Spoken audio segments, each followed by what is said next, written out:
Good evening. Good evening. My name is Eve Dombra, and I'm a member of the board of the Rhinebeck Historical Society. I'd like to welcome you to this evening's program and to welcome our speaker, Chip Holman. Chip is a director of the William Holman Galleries in New York City and also here in Salt Point. He'll speak tonight about Olin Dows and his artistic career. Many of us in the room know Olin Dows as the son of Tracy Dows of Fox Hollow and the brother of Deborah Dows of Southlands, and also, of course, as the painter of the murals in the post office here in Rhinebeck and in Hyde Park. But we don't know much about what he did in World War II as a member of the Army's art program, and that's Chip's topic for tonight. I'd also like to let you know that some of the works that will be illustrated in Chip's PowerPoint in his talk will be on display in Rhinebeck, at the gallery in Rhinebeck on East Market Street in November, on November 8th through 16th. And Chip Holman will also do a presentation at the gallery in Rhinebeck on November 16th at 7 p.m. And also a related topic will be by David Byers, who's in this room tonight, joining us. And David will speak again on the Dows family, right? The Dows family, the way they were. And David has written a book, published a book on the photographs, annotated, of Tracy Dows and his life at Fox Hollow. And that talk will be here in the Star Library on November 12th at 2 p.m. Right? And we'll leave a notice of these events on the table outside by the refreshments. So welcome and thank you. Thank you.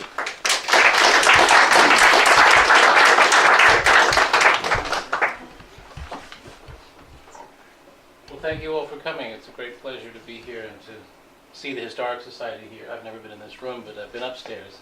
It's nice to be able to share some of this with you. Can you move that? Just this little table over. That's it. Good. Otherwise it's distracting. I'm going to talk about Olin Dows. I'm going to give you a little bit of background on his artistic history and training before the war, because he was born in 1904, and he was actually in his 30s by the time the war began, and he, instead of waiting for OCS and Canada School, he just signed up as a private. And he went to Washington and joined, and he became a technical sergeant. He had a long war career. I mean, most of it was in the peacetime war in England, but he did walk all the way across Europe from D-Day all the way to the middle of Germany for 285 days and went all the way across, mainly as a photographer, and I'll show you some of that. This is broken up into two pieces, really. There's a bit about him as a photographer, because that was his day job, and then the watercolors and the things that he was doing in his free time were both official and also work that he kept for his own archives and private work. Some of it's relatively devastating and some of it is beautiful even during wartime. Let's see, I have to put this one. There's a picture of Olin. He was born in Irvington, New York. He moved to Rhinebeck, I think in 1908 or 9. David knows better than some of these facts. He was educated here and he was very interested in art, and he took some classes apparently before he went away to university with a man named Clarence, or Chatterton, who was a friend of his parents and who also was a professor of art at Vassar and was a well-known studio artist. So he began young, and I think he wanted to be an artist from the time he was in his early teens. No. Sorry. Stop. Next. There we are. After his teens, he grew a beard, and he went to Mexico. He spent a year and a half down there with Rivera, Frida Kahlo, and others in a couple of different places. He learned how to do woodcuts. One of his great passions was actually drawing and doing woodcuts, and very few lithographs. The woodcuts survive, and I actually have the woodblocks themselves, and we have some copies. I'll show you some here of the woodblocks he made. He cut them there, and he brought them back here and printed them here. I'm just sorry, I'm just trying to make sure that I can move my notes forward here, which is a challenge. Oh, this is gone. There we go. There we go.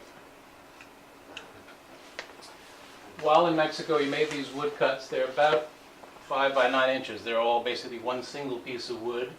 He did some test prints there and then brought them back here. And I think in Poughkeepsie, he found a master printer who went to a print shop in the center of Poughkeepsie and did a small edition of these.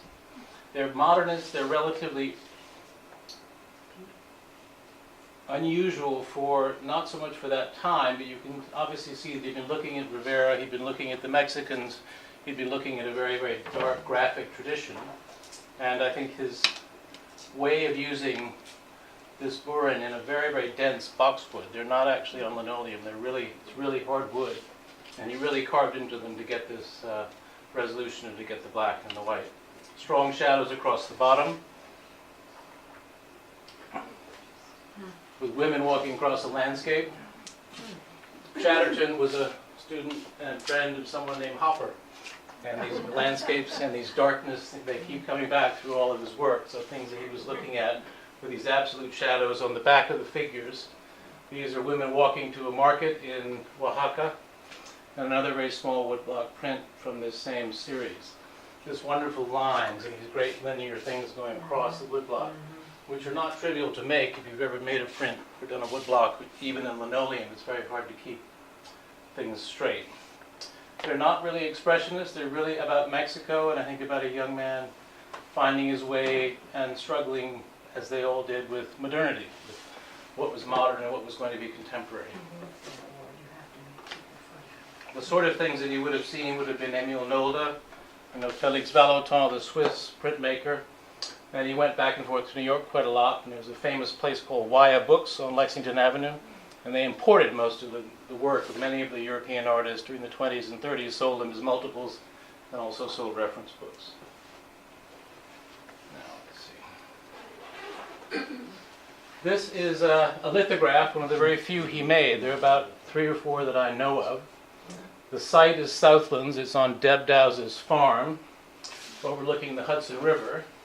The characters are zebras, and they're leaping around in a very unusual thing for Olin. It's relatively tongue-in-cheek. They're leaping zebras in the middle of this landscape. There are 4 seasons. This happens to be the one about summer. There are not very many of these. I've never found any of the plates or prints, and there are really maybe 6 or 7 lithographs that have survived of any different subjects, of which these are 4. Many of these works in this size were going to inform what he did a lot of during his life, which was murals. He was a mural artist. He did murals in post offices, he did murals in houses, he decorated entire rooms, and then he worked in the government in the 30s, which we'll talk about a little, as one of the experts who hired muralists to put art in public buildings. And he worked for the Treasury Department, not the WPA, but the WAP, which was a competing organization. The Treasury ran the post office, so that's where the post office murals came from. He was clearly from this neighborhood. This is a site in 9G. These barns are still there. You go down past, probably anybody who drives down 9G knows where these are. They're all still standing there. So they're just below Slate Quarry Road on the left-hand side up on the hill. And this was done in 1934, not 1034. He was a young man. He liked to walk. He was a great walker.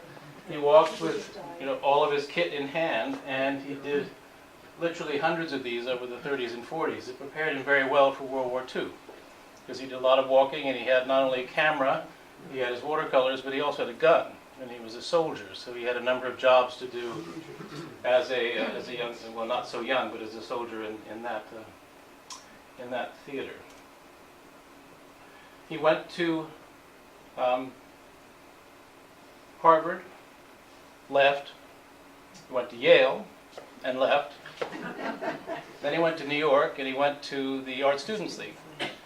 And there he studied with, obviously, if you look carefully, Thomas Hart Benton, who was one of the professors there from 1927 to 35. And I think that influence, plus Hopper, plus Chatterton, you see where it's coming from. It's American regional painting, Birchfield, things that you've seen in almost every American museum. He was very much part of that school. Abstraction was never going to be his thing. Walking around, there you have another Dutchess County scene. with a wonderful figure sort of sitting in the middle of this landscape. And these are all relatively well finished. I mean, he spent time on them. I think a lot of them were done in plein air, and then he went back and sort of worked on them again. But he actually got far more developed in all of his watercolor techniques than in oil painting. He did paint. He struggled with it. He did self-portraits. We have a number of portraits that are still in his estate, but he never really pursued it very far. And certainly after the war, I don't think there's anything in oil at all for all the work that he did. He traveled often with his sister Deb. He went to South Carolina on this trip in 1931, did sketches of these children, and there are about a dozen of these, which are really quite beautiful, poignant sketches. And he focused on poor areas. He wasn't doing sort of the big subjects. He was down in fields, walking through woods, doing sawmills, doing things that interested him that were very much rural, country subjects. And this again would help him when he had to go across the sea and deal with the war. Obviously everybody knows what this looks like. It's a man named Charles Sheeler in The Precisionist, so he was influenced by them as a group. There are not many of these. Birchfield painted in this style, but certainly the best known is Sheeler. This factory, I don't know where it is. I think it's probably not too far from here, but I'm not sure. It could be Massachusetts. And it could even have been in the Midwest. He went out to the Midwest. He was in Arkansas and he was in the Ozarks. Benton had come from there. Benton, was known as the little giant of the Ozarks before he came east to teach, always had a great desire to go back. In fact, ended up in Texas for much of his later career, where he ended up living and dying.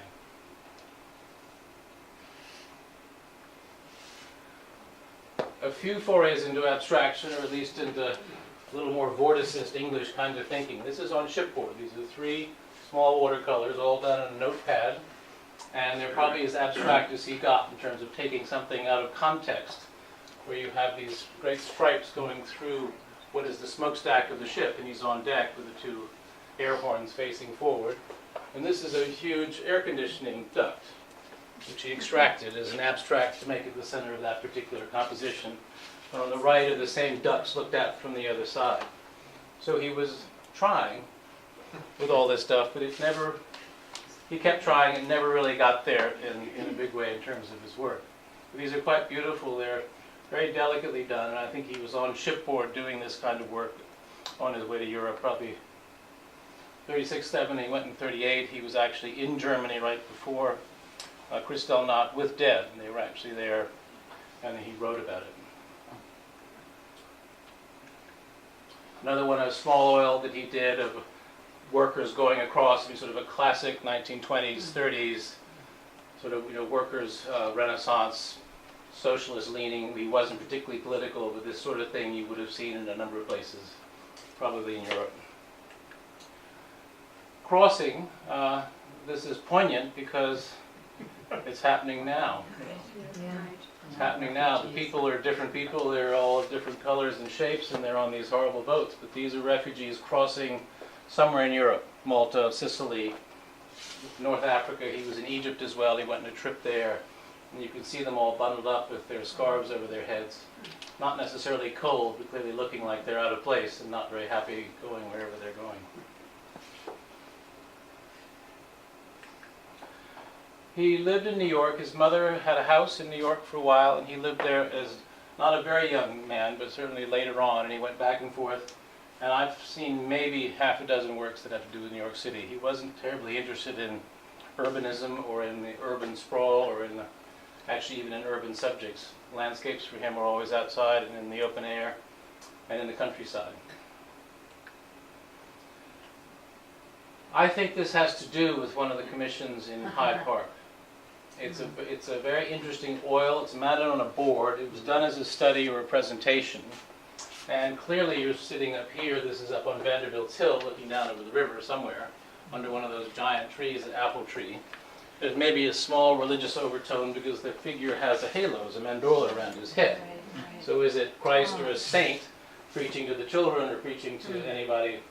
Who knows? Clearly they're not disciples because they're all boys and girls who come from the community.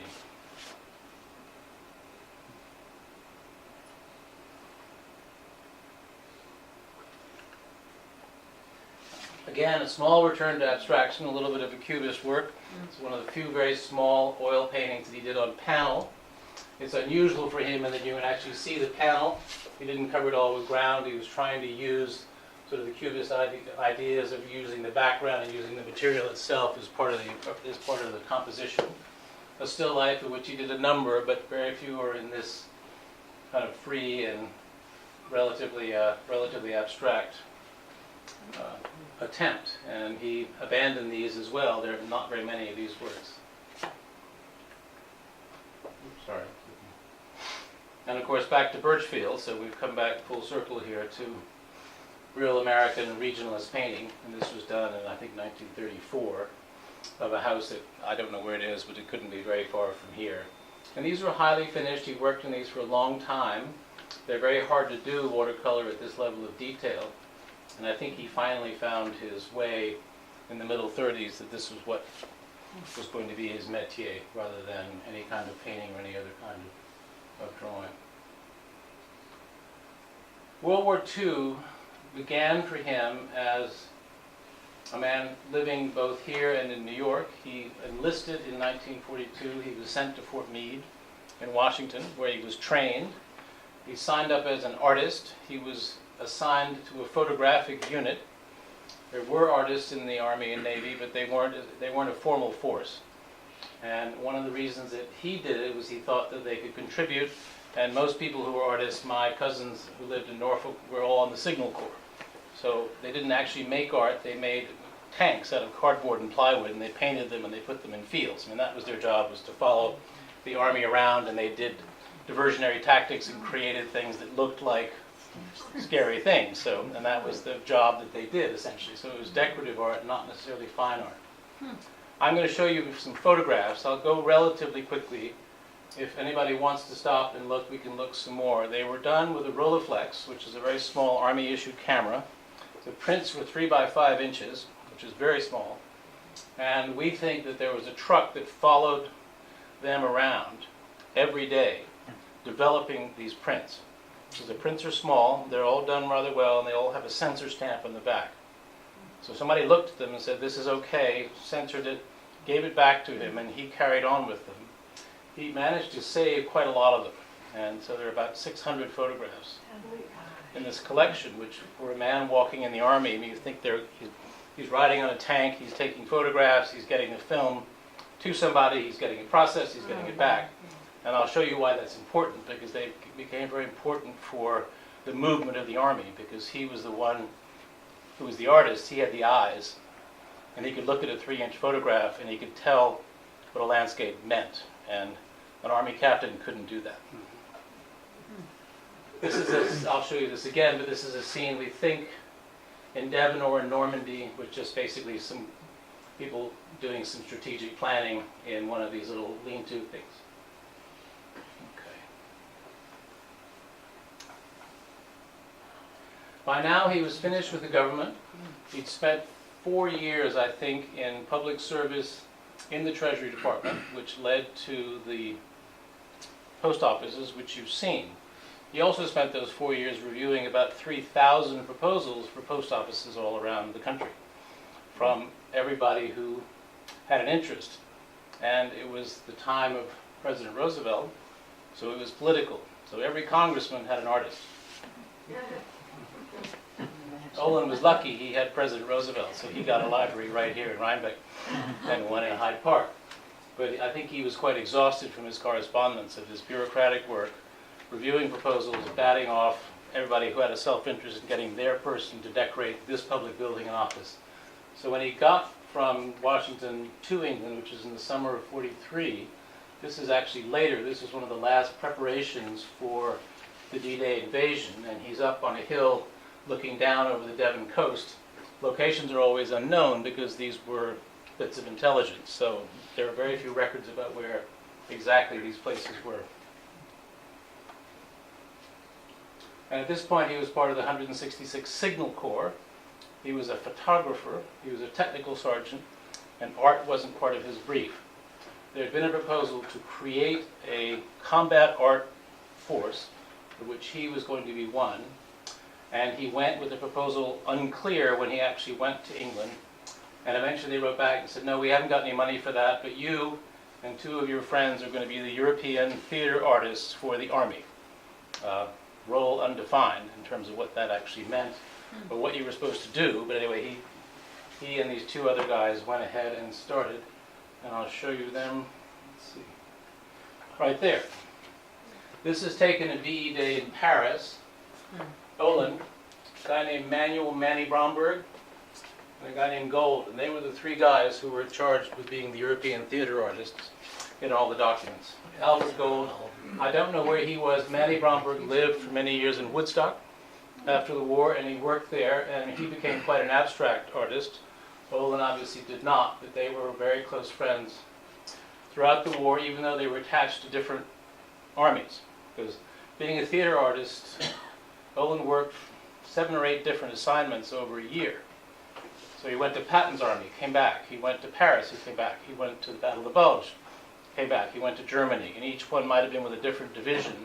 So he was following orders, and it's not quite clear what the strategy was or what led him to go here instead of there. But he went all the way across Europe with these different divisions. Back in Devon, if you see what an artist does, I mean, the way they compose photographs is a little different from the way a technical photographer would compose a photograph. So that's carefully organized and composed.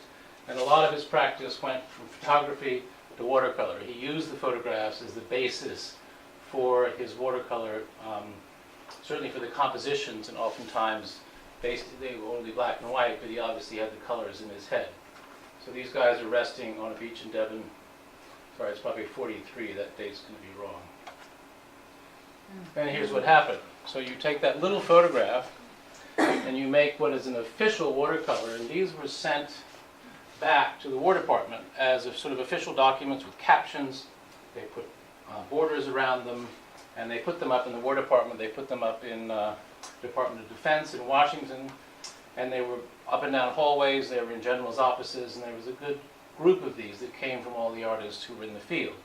At this point, we were a long way from invading Europe, so it was essentially Army kind of peacetime activities. But you see, he combined all the ducks in the back along the beach with these guys here at rest and made a pretty finished drawing, pretty well described and captioned and fully sort of realized. These are difficult to do in scale, and these are not small watercolors. I mean, they're a lot bigger than that size, which is it's a big document to do in watercolor and to do it in that level of detail. Let's see. Sorry, I'm clicking twice here. So again, an artist's way of looking at this, looks like sort of a 19th century French composition. You know, where there they are, the gunners, and then he's got everything placed properly and the ammunition's in the right place.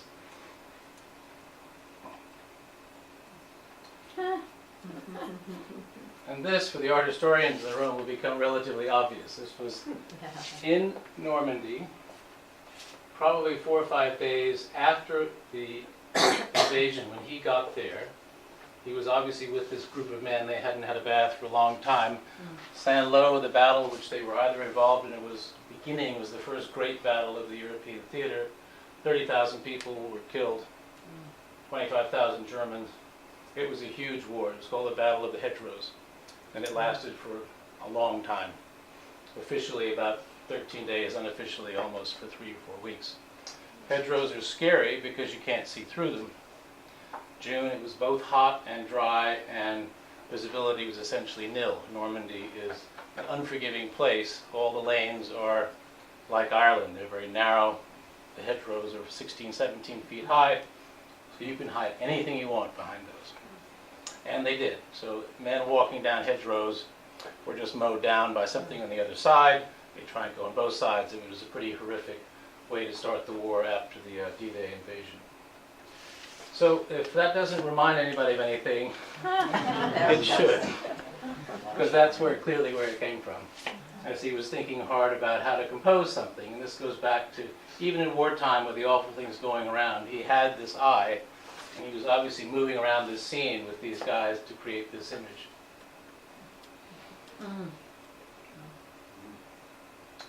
As I said, the hedgerows were a scary place. This is a German soldier that he photographed. Half of his brief was to document. So the reason he was taking the number of photographs he was to create a record, because that was essentially became an official record for the unit that he was with. And these were used for, well, variety of purposes, to find out what kind of weapons people had, what were they doing, you know, what was the state of the German army. There were lots of directives about the kinds of things that he should photograph. And then he turned these into watercolors when he could. By this time, he was moving on a tank or walking. He was carrying a gun, he was carrying a camera, he was carrying his bag, his backpack, his rations, and presumably somewhere in there was watercolor, and he had paper. I mean, this is actually a good-sized watercolor blotter that he had. Either he got one of his tank buddies to carry it, or he was carrying it himself, but he was not unencumbered walking across the landscape. And of course he was at risk, because he was an absolute frontline soldier. He wasn't, you know, waiting for a few days. I mean, this is a few hours or a few minutes. Here's the hedgerow. So everything in Normandy is about that width and just like that. So fighting in this environment was absolutely awful. And it led to this, well, the first I'll show you in a second, it led to this Battle of Saint-Lô. Saint-Lô, by the time the U.S. Army arrived, was 95% destroyed, the entire city. And this was unknown in modern warfare. No one had ever seen what would happen eventually in Japan. But for this theater, there was no precedent for this. The entire thing was destroyed by airplanes, not because there was particularly strategic value. It just happened to be in front of where the army was. And the air power was so overwhelming by the time we landed that these villages in the Norman area and all the way to Paris were just leveled. And it was pretty scary. Let's see. That's the center of the town. So no refugees, nobody. Those who were there, who decided to remain, were killed. Those who fled and ran away. And this is the beginning of the sort of total warfare that we now know. But this was the beginning of it on the continent of Europe. Basically nothing had been terribly destroyed.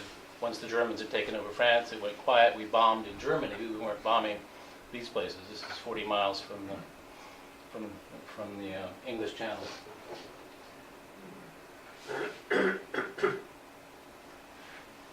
Refugees on a roadside in the middle of June. Sorry. And then again, he turned these sites of devastation. This was a farm outside of Saint-Lô, and he had enough time to sit and do it. He didn't do color, but he did black and white and gouache. And this is a double sheet from a notebook, torn out and opened up. So it's a big drawing. Obviously, he had time to think about it. There are photographs that go with it. And you can see how his prior style and what he'd done before as a watercolorist with the white body color in the trees and these sorts of things he knew he could do quickly before somebody got up and said, we have to go down the road, have to go somewhere else. And this was part of his skill, and I think if he hadn't been as accomplished a watercolor draftsman, he would have stuck to the camera. He wouldn't have spent time trying to get these things and get these effects and the shadows. Quite a beautiful drawing. Women's Army Corps, I think France, sometime in, obviously the leaves are down, so I'm not sure where this is. It could have been one side or the other of Paris. He went through the entire Norman campaign and ended up in Paris for a few days. He then went through Burgundy and ended up becoming a very decorated soldier for something I'll show you in a second. In October of 1944, Olin Dows, fluent German speaker because he'd been there as a child, and he'd been there in 1938, talked 56 German infantrymen out of their guns, got them to surrender. And this was the artist guy. I mean, he wasn't even the soldier guy. So you couldn't get much closer to the front lines than that. He brought them I'm not sure if these are they, but a similar view of soldiers who had surrendered, surrounded by barbed wire. The entire group surrendered. He brought them back over the line to wherever his regiment was or his tanks. And he got a Bronze Star, highly decorated for that. And I think it was an extraordinary event of him speaking German and actually being able to tell them that it probably wasn't a good idea to carry on that the Americans were really coming, and so it worked out for them in the end.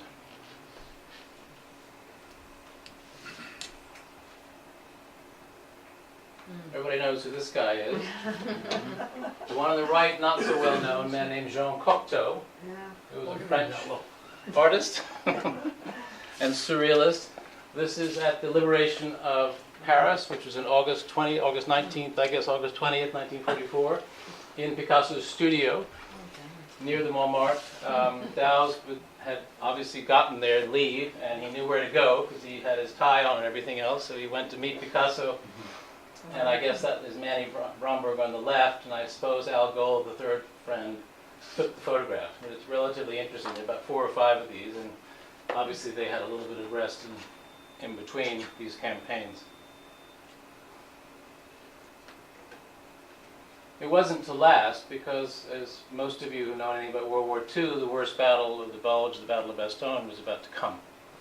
From Paris, where he went from there to Burgundy, where we saw the young women in the square, and where he captured the other Germans, which essentially was south and west of Paris.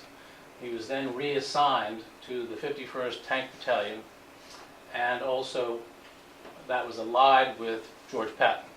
Patton's army was the one that essentially reinforced Bastogne after the 7-day, the terrible, terrible siege around there, and created the Battle of the Bulge. I mean, he was the force that came in afterwards.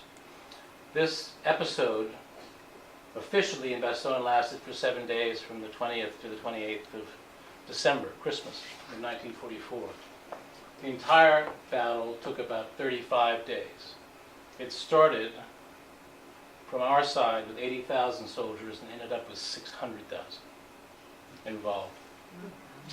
The Germans started with 200,000, which is why the siege of Bastogne went on, and eventually 500,000.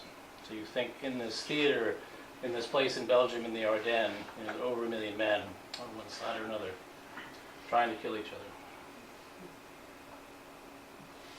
other. After this event, he became attached to the Third Army, Patton, and Patton liked tanks and he liked to go fast, so the speed picks up. So there's a body of work here, and then it gets very thin because I just think they were moving so fast he was photographing, but he didn't have a lot of time to do that. This was a study for a poster, which somehow was submitted. Don't ask me how it got back, but it was an idea for a war poster to send it back, and they would use these big affiches, the way the French called them, for putting out war bonds and just general propaganda.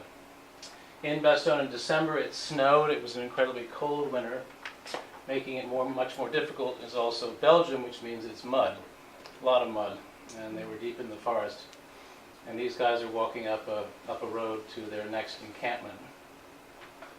And another view here of a machine gun encampment on a hill there.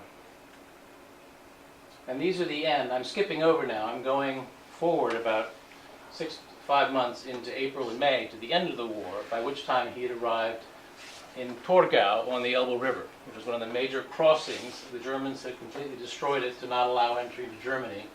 And this was the first meeting of the American army and the Russian army. It was highly propagandized. It became a huge event in the newspapers in April 15th to 18th, I guess, about almost a week. And it was the first time that the two armies had actually met. And they were beneath Berlin, but they were in Germany. The Russians had come straight across from Eastern Europe, and the Americans had been driving hard to get into this corner of Germany. So there were quite a lot of events. There were no Germans. They had withdrawn back into Germany, which essentially is the other side of that river that you're seeing. And there's the bridge, ruined, and the castle, which is actually still there and has been restored.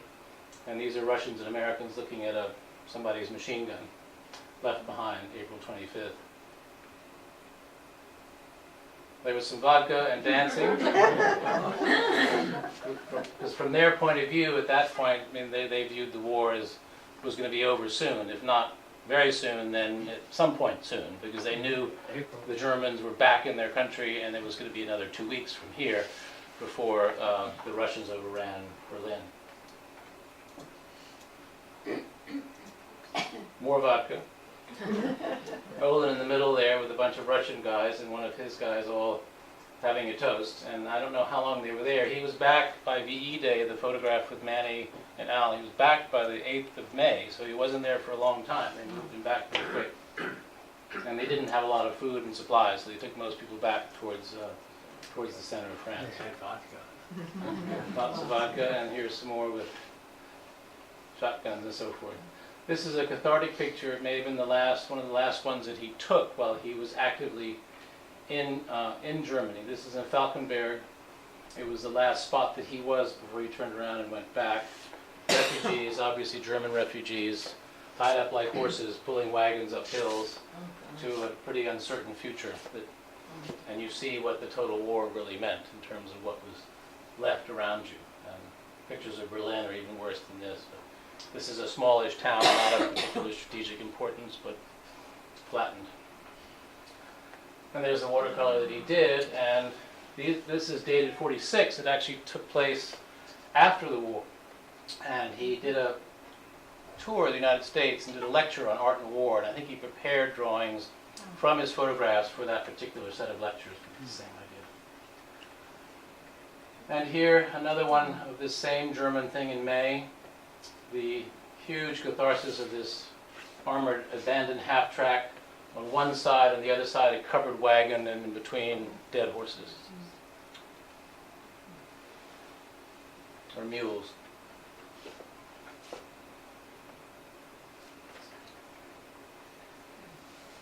But what had returned to his work, which you didn't see really a lot in between, is color. He had time, he had watercolors, and he could actually color what he was doing. They weren't simply black and white or photographs or done in the haste of time or frankly, under fire. And this was the end of the war from his point of view. I'm going to move on now to the watercolors, so I'm going to go back a little bit, but I wanted to go through the photographs because I think it's better to see it as a body of work together rather than flipping back and forth, because would get a headache, and I'm sure you would too. So there are not many of these. I'll go relatively quickly. How much time have I got? Am I okay? Okay, I'm most of the way through.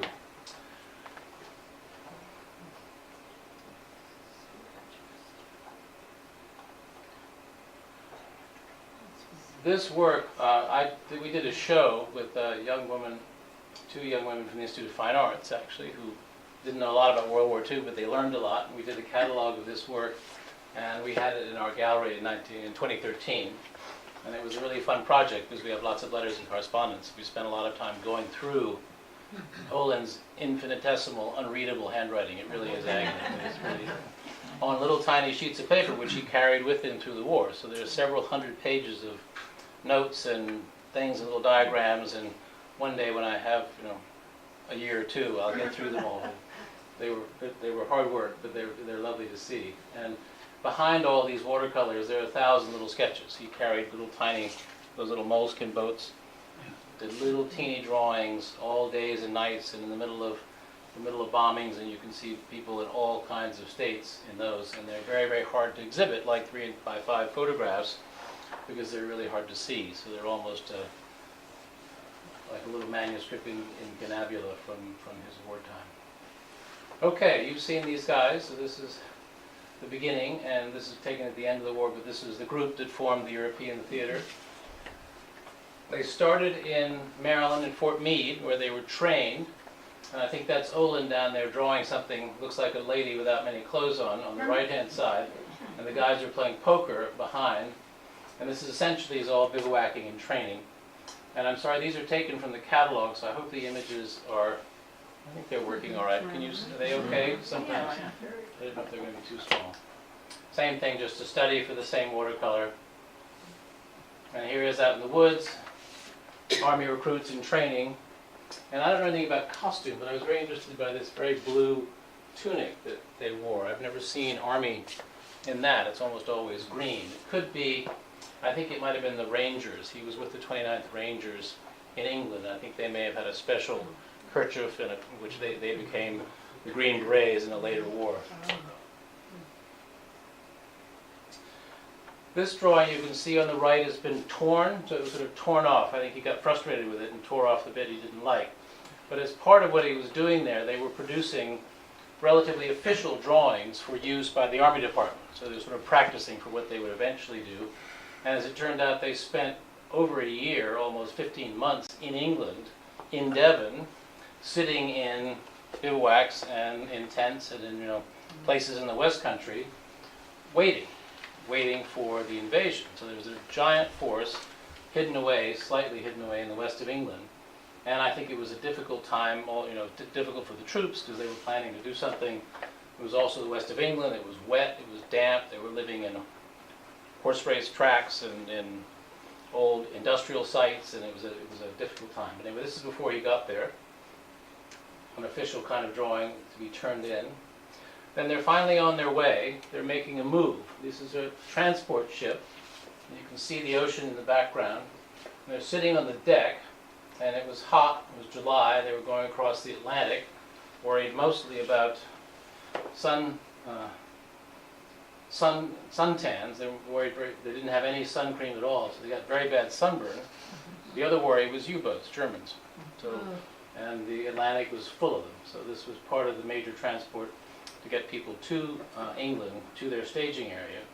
And the early plans for the invasion of Europe would be at the latest November 43, 44. In fact, it took another 8 or 9 months.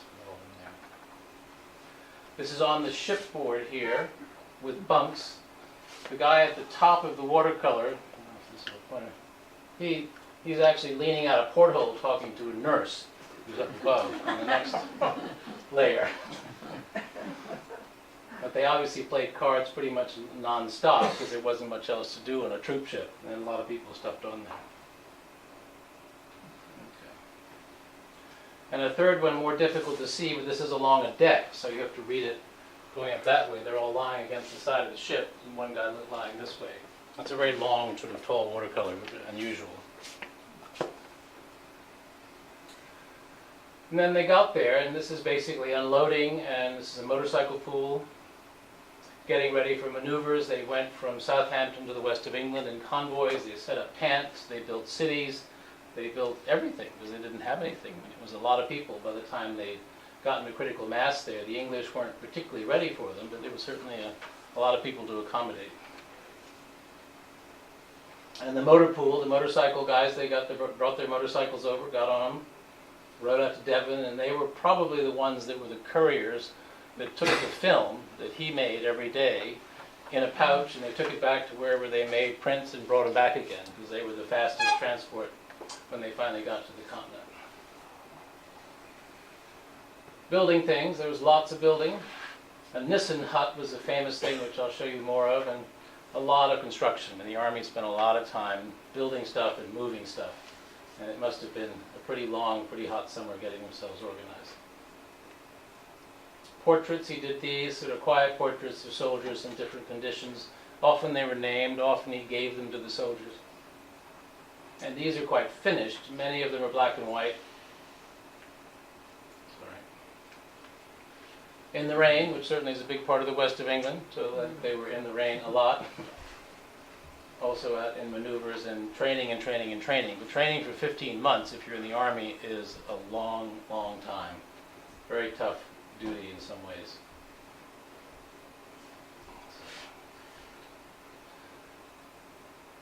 The medic's truck. This is the back of a truck, back of an Army truck with bunks in it. For those who couldn't make it through the rain or through the weather in the west of England, they were put in the back of the truck.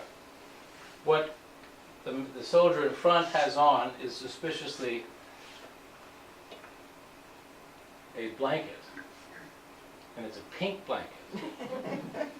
And it's an English blanket, which was handed out, and therefore it was known as the limey blanket, because it was pink. It was highly unpopular. Again, a finished drawing. This is also with the Rangers, the 29th Ranger Battalion. Lots of details and notes, and these he would do in the field, and then he would come back. This one actually he masked out at some point and put a mat on it, and it went to be shown to others and came back to the United States. And when I finally found it, there were all the annotations all sort of carefully written around the back. You see the handwriting? It's a challenge. And more soldier portraits here with the blue and the red kerchief, which is very unusual. I haven't done any work on where they came from. But quite nice and well done. They're sort of beyond illustration. They're rather thoughtful and good images of soldiers at rest. Parties. There's James Dean in the middle in front of the column with the guitar. You look at the portrait. And this was done at one of the sites. All of it was secret, so there's very little location unknown is always the operative thing, because no one wanted anybody to know for basically security purposes. So often it's hard to figure out where exactly things took place. Practicing on a wall. This was before the big event. And this rather humorous but sort of terrifying drawing is in a ditch. And the maneuver was to take these huge canisters, which are all explosives. These are mortar rounds. And this poor guy with the straw in his hat was carrying 6 or 8 mortar rounds, which is enough to blow up a good-sized town, with him, running from place to place, resupplying, and this is only practice. But it's a pretty terrifying thing with the guy in the middle, kind of a little smirk on his face, having a look at his friend who looked like he was in distress here.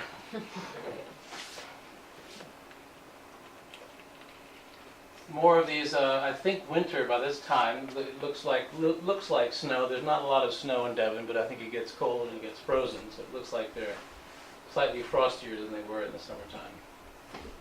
Again, a finished drawing. These are one of the many that were sent back to the United States. Olin is very unusual in that he spent 10 years after the war chasing the War Department, the Army Department, asking for his work back, saying, if you're not going to show it and you're not going to do anything with it, I want it back.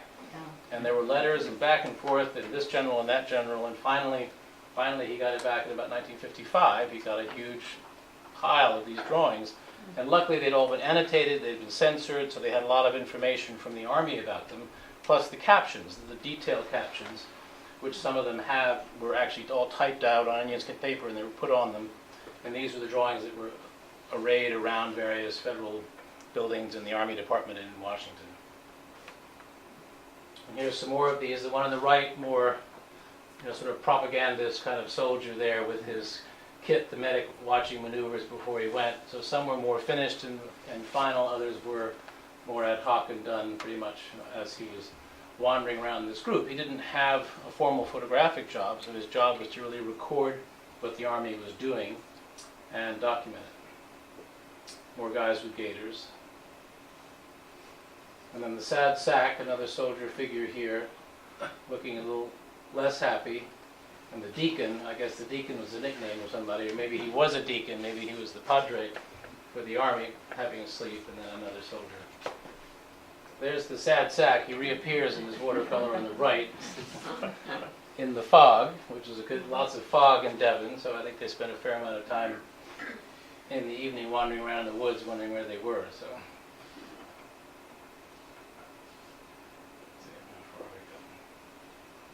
And these very poignant line drawings, there may be 100 of these, of soldiers, and almost every one has a name on the back. So either he copied them and gave them a copy, or he kept them, but many, many times you sense that he made 2 of them, and then he copied it and gave a copy to the soldier himself. They're small, they're done in a notebook, they're very quick, they're very ad hoc, but they're some of really his best work. Moto on the right side there, I mean, you couldn't make it up, it's just an extraordinary name. And there he is, and he was the motor pool mechanic for the huge trucks. Women had a large role in this entire effort in the west of England, loading things, moving things. The amount of equipment to run an invasion on that scale is extraordinary. It all came on a ship, off a ship, from Southampton, dragged across the landscape, put in these tents, waiting to be used at some point in the future.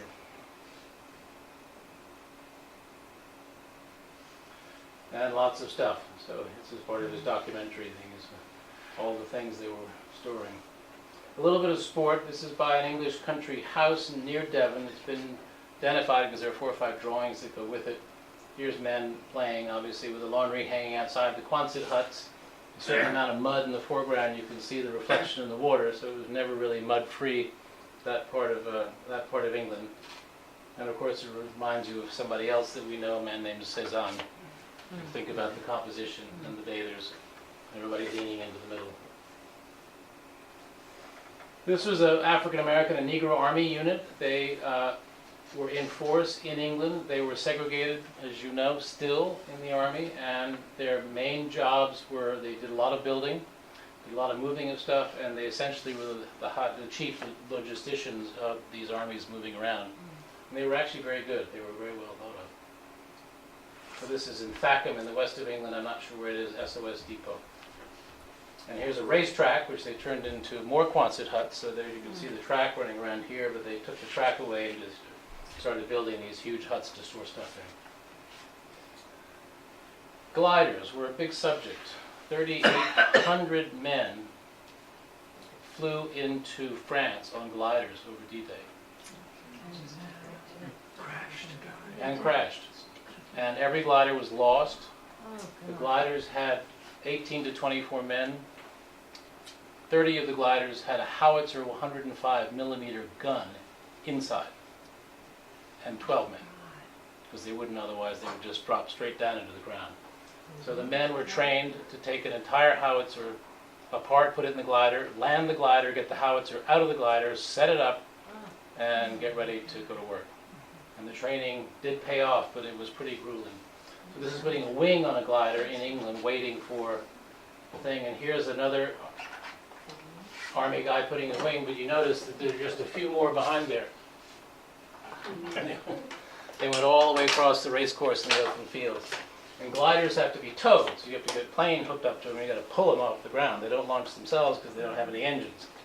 So hundreds and hundreds of them went, and this was quite an operation. He documented it quite well.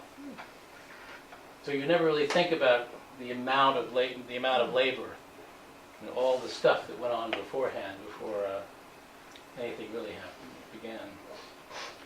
Here's one of these howitzers, and here are these guys practicing. They've got the emplacement, and that's the gun. It's not very big, but it's pretty heavy. And they had to get it off of a glider, put it all together, and they'll get their ammunition and get it in position. The event eventually caught up to them in June. And this is probably done a little bit later, but I think it's based on his own drawings, photographs, and observations. This is a troop ship unloading. We think in Normandy, probably day 2, so day 2 or day 3. Here are men on what was called the tank beach, which is where they unloaded most of the heavy machinery and equipment, and a landing, an LST with soldiers coming out of it. Again, quite a finished drawing. We're not sure if this went back to Washington or not. Here's where this is actually not a tank battalion. These are personnel carriers with big guns on the top, and they were all unloaded, and here they are all stacked up on the Normandy coast waiting to be deployed. And I'm getting near the end. I'm sure you're getting enough of this film. This you saw before, the landing and artillery practice, again with color, and then the color goes out of the works, and then all of a sudden it returns at the end when he gets back to Germany. Another sad soldier, German. And here a hospital in Normandy. I mean, basically it wasn't a hospital, it was a place where medics could crouch. And they were taking care of a man who's on a stretcher, and they're basically in a ruin. But they had enough time on August 12th to both date it and actually sit down and do the work in very, very quick fashion. You can see how quickly the figures are drawn, so it wasn't something that he had a lot of time to work on. And let's see. I'm going to go through these quickly. This is probably one of the most important things that he did during the war. These are called by the Army technical terrain drawings. So you've seen these little photographs? Well, he got the photographs back, and they'd taken them of this landscape. So at night, he took 2 pieces of paper, put them together, and he made a drawing of the photograph. And at 8 o'clock in the morning, he had 40 guys who drove tanks sitting in a room like this, and he put this on the wall, and he said, "That's where we're going today." And he made these presentations, he spoke to them. He said, "This is the road." He said, "There's going to be something bad in there. There's a tower that looks like a church steeple. There's going to be a gun in there, and there are going to be snipers. And there are going to be howitzers and bad things all behind these hills." So he explained to a completely unvisual tank commander about what was going to happen before it happened. So I think these are, in a way, some of the most interesting work. He annotated them all, and he put color when he could, when he had time on them. But these were the road maps that are basically a regular map, or even a photograph, because you didn't have big photograph, you had a little teeny photograph, would have misinformed people if they'd just been looking at little images. So he took art and used it for the advantage of an advancing army that otherwise would have been clueless about what does that actually mean. And if it was early morning and it was foggy, you wouldn't see the steeple there, would you? But by reading the photographs, he could actually work it out. And he took them and blew them up, 30 or 40 times over where they've been. Another one here with a railroad track running in the front of it. Normandy, this is all before he got to Paris. And this still had a little bit of color. He had enough time to put in the wires overhead, so all indicative of things that were going to be happening. And this is, the war was fought over little hills like this, and these hills were only 30 or 40 feet tall, but behind them could be a half a panzer division, 50 tanks, and several thousand men, which you wouldn't know till you got there. Another one of these same sort of things, same idea, the tall thing there, buildings which would have people inside them, or would be booby-trapped, or would be, obviously places of great danger. This looks like it's on a canal. It looks like, I don't know, maybe that's a little bridge or something. And I'm getting to the end. Bastogne, I've told you about a little bit now. This was the route of the army, essentially all the way across there until they got to Germany. Bastogne was right here about halfway, and they started here, and Saint-Lô was there, and Paris is down there. So they come here. He went back up, and he got back into the Bastogne, and then went all the way across. It was a huge battle, I've already said. These were the people that were involved. He was assigned initially to the 101st Airborne. He went with them into Bastogne. They were the first guys in. And then the 3rd Army, which was George Patton, came in later. They were the follow-up. They were the follow-up who actually won the battle on day 17. You've seen that? And that essentially is the 101st Airborne. He did not parachute in, but he somehow got there with the land group with support troops. But this essentially was a huge parachute into this area in the fields outside of Bastogne and outside of what became the Bulge. And it's now known as the Ardennes. It's an incredibly dense, difficult forest, which is why the fighting was so awful, because everybody could hide everywhere. Dense woodlands like Maine. I mean, literally trees inches apart, so you really couldn't see anything. And in winter, it got dark at 3:30 in the afternoon, so they were very long nights.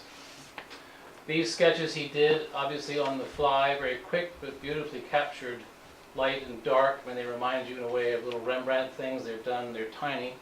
They're very small on onion skin. This is done on a piece of typing paper, which he obviously had run out of notebooks. And their photograph, which I showed you before, ties back into this drawing. So there's photograph, drawing, back and forth. And this is how the compositions came together. And here another one, slightly different subject, but the same guys walking up the road with this. Also very, very small. A gun emplacement, also he happened to sign this one. This is in probably January, somewhere in the Ardennes, of guys moving artillery around in the forest. Making some rations in the middle of the winter in a culvert and something that had been left there. And then again, these start in March on their way to the Rhine Valley, to the Ruhr, on their way to Torgau. And here's an industrial city, and the same thing. He was doing the same thing pretty much every day. These drawings are dated, and there's one a day for about 10 or 12 days. And they were moving fast, and they were moving 20, 30 miles a day, trying to get to the river, the Rhine. Same thing. More indicative words and steeples and all these same things. I mean, you get the idea of what they were. But in addition to his day job, this is what he did at night, based on the photographs that he got back, or things that he'd observed himself, but mostly it was through photographs. And there are lots of notes on this one, because there are lots of valleys and there are deep and difficult places that you couldn't see into and you didn't quite know what was there. Same thing again from a village. He'd obviously taken the photograph from a rooftop, and he was looking ahead at what he was going to see. And up there he made a little sketch of the trying to detail a little bit of what he was seeing in the distance in terms of this town. And this is March 18th, 1945, 22nd, I guess. A little later, in April, Leipzig, Torgau, in this end of the valley getting towards Germany, a watercolor, a little time, a peaceful time to be able to take out a sketch pad and apply some color. This you've seen with the horses. A little landscape, and this is pretty much April, end of April, we think. When his war, he basically stopped. I mean, they'd gotten there, they'd met the Russians, they were moving, but they were moving very slowly because they were told to stop, and Patton never got to Berlin. He was furious. I mean, he ended up being about 80 miles out, and that was that. And that's where the Third Army stopped. These, again, the same thing. They're just more variations on a theme, some with color, others not. And another beautiful landscape with a house here, also dated in April. A beautiful road. And an old castle which had survived all the bombing and devastation, still standing up there with its ruins, something from well before this period, that he had enough time to be able to stop and take a picture of. And watercolor.